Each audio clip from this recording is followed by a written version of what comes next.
Federalist, No. 50. Periodical Appeals to the People Considered. From the New York Packet, Tuesday, February 5, 1788. Madison. To the People of the State of New York.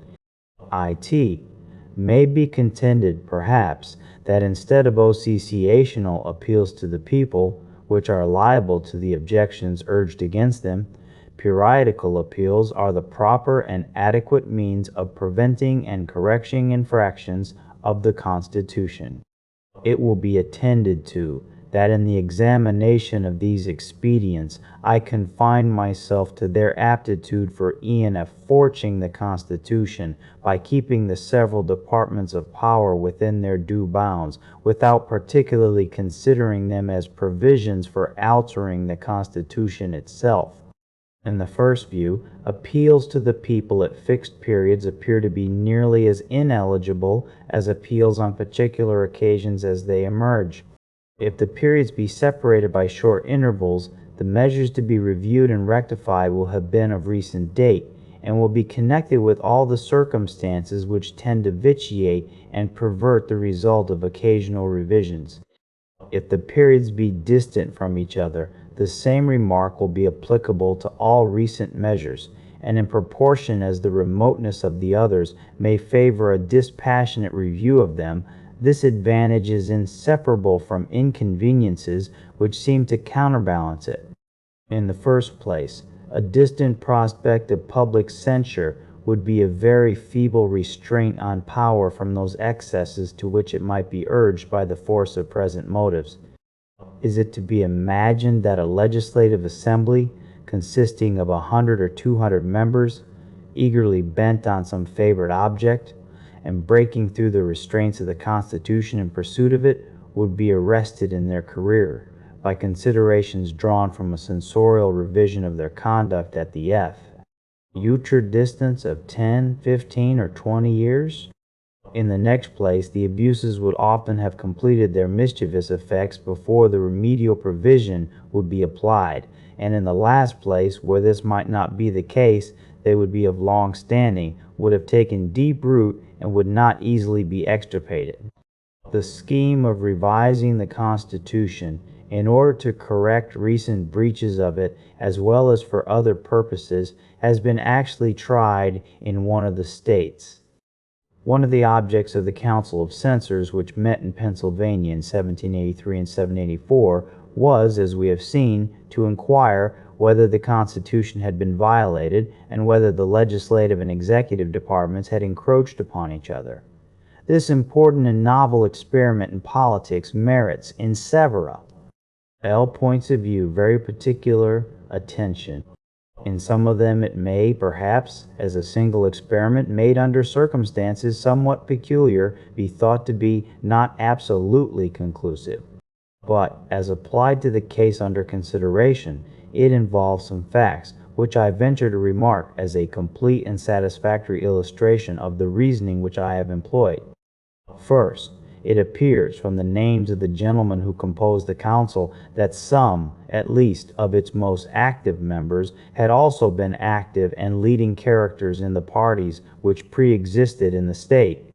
Second, it appears that the same active and leading members of the council had been active and influential members of the legislative and executive branches within the period to be reviewed, and even patrons or opponents of the very measures to be thus brought to the test of the Constitution. Two of the members had been vice presidents of the state, and several other members of the executive council within the 7 preceding years. One of them had been speaker, and a number of others distinguished members of the legislative assembly within the same period. Third, every page of their proceedings witnesses the effect of all these circumstances on the temper of their deliberations. Throughout the continuance of the council, it was split into 2 fixed and violent parties. The fact is acknowledged and lamented by themselves. Had this not been the case, the face of their proceedings exhibits a proof equally satisfactory. In all questions, however unimportant in themselves or unconnected with each other, the same names stand invariably contrasted on the opposite columns.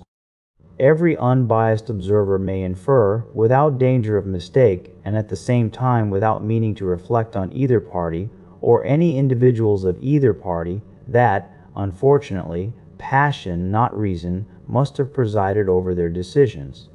When men exercise their reason coolly and freely on a variety of distinct questions, they inevitably fall into different opinions on some of them. When they are governed by a common passion, their opinions, if they are so to be called, will be the same. Fourth, it is at least problematical whether the decisions of this body do not, in several instances, misconstrue the limits prescribed for the legislative and executive departments instead of reducing and limiting them within their constitutional places. Fifth, I have never understood that the decisions of the Council on constitutional questions, whether rightly or erroneously formed, have had any effect in varying the practice founded on legislative constructions. It even appears, if I mistake not, that in one instance the contemporary legislature denied the constructions of the Council and actually prevailed in the contest.